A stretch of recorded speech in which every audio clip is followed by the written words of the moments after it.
হযরত মাওলানা জাফর নানবী রহমাতুল্লাহি আলাইহি বহুত বড় বুজুর্গ ছিলেন, বহুত বড় আল্লাহওয়ালা ছিলেন। উনি যখনই দেখতেন ওনার ঠোঁটটা চুষতেন, যখনই পড়াইতে যাইতেন, সবক পড়াইতেন, ওনার ঠোঁটটা চুষতেন, নামাজে যেতেন ওনার ঠোঁটটা চুষতেন, হাঁটতেন সবসময় ওনার ঠোঁটটা চুষতেন। বড় মানুষ ছিল, সবাই বড় আল্লাহওয়ালা ছিল, সবাই ওনাকে প্রশ্ন করতে পারতেন না কেন উনি ঠোঁট চুষেন, সবাই ভয় পেত। মোহতারাম হাজরিন, ওনার মৃত্যুকালে, মৃত্যুর আগ মুহূর্তে ওনাকে জিজ্ঞাসা করা হলো, হযরত আপনি যেখানেই যান সেখানেই ঠোঁট চুষেন কেন?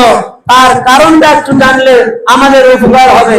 মোহতারাম হাজরিন, সেই হযরত মাওলানা জাফর নানবী রহমাতুল্লাহ আলাইহি বলেন, শোনো আমি কেন ঠোঁট চুষি।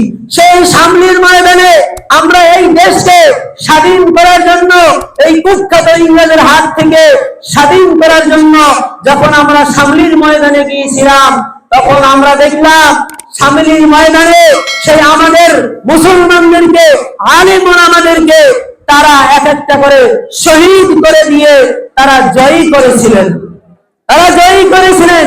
আমরা কয়েকজন মিলে আমরা যখন ফিরে আসলাম, আমিও সেখানে শহীদ হইতেছিলাম। মোহতারাম হাজরিন, এমন সময় দেখলাম সমস্ত শহীদরা পানি পানি করে চিৎকার করতেছে। উনি বলতেছেন, উনি কসম খেয়ে বলতেছেন, আমি আল্লাহর কসম করে বলতেছি, কসম খাইলে হানি হব না। উনি বলতেছেন সেই জান্নাতের হুররা এসে গ্লাসের ভিতরে শরবত নিয়ে দাঁড়িয়েছিল, প্রত্যেকে যখন পানি পানি করছিল, সেই জান্নাতের হুররা তাদের জান্নাতি শরবত দিয়ে তাদেরকে শাহাদাত বরণ করে নিয়েছিল। মোহতারাম হাজরিন, সেই মাওলানা জাফর নানবী রহমাতুল্লাহ আলাইহি বলেন, আমিও শহীদ হইতেছিলাম, তবে আমি এখনো শহীদ হই নাই, আমিও পানি পানি করতেছিলাম। আমার কাছে একটা হুর আসছিল আর জান্নাতের শরবত নিয়ে, তখন আরেকজন হুর ওই শরবতের গ্লাসটা আমার থেকে কেড়ে নিয়ে গেল আর বলল, ইনি তো এখনো শহীদ হয় নাই, তুমি তাকে কেন জান্নাতের শরবত পান করাইতেছো? মোহতারাম হাজরিন, ওই সময় ওই জান্নাতের হুর আমার ঠোঁটের ভিতরে গ্লাসটা লাগিয়ে দিয়েছিল। ওই যে জান্নাতের শরবতের মজা আজকে আমার ঠোঁটের ভিতরে লাগিয়ে আছে। মোহতারাম হাজরিন, একবার চিন্তা করেন তারা এই দেশের জন্য কি না করেছে।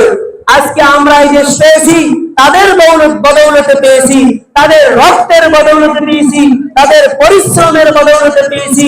মোহতারাম হাজরিন, তারা যদি ওই দিন ইংরেজদের বিরুদ্ধে এই দেশকে স্বাধীন করার জন্য রক্ত না দিতেন, পরিশ্রম না করতেন, তাহলে আজকে আমরা এখানে দাঁড়াতে পারতাম না, আজকে এই দেশে স্বাধীন দেশ পাইতাম না।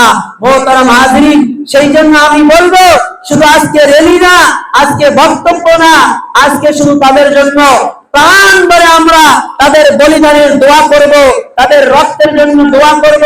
আল্লাহ তাআলা যেন তাদের রক্তকে কবুল করে নেয়। প্রত্যেকটা এই দেশে যারাই শহীদ হয়েছে এই দেশটা আজাদ করার জন্য, তাদের প্রত্যেকের রূহের ভিতরে যেন আল্লাহ তাআলা শান্তি দান করে এবং প্রত্যেককে যেন জান্নাতুল ফেরদাউসের মধ্যে তাদেরকে জায়গা দান করে।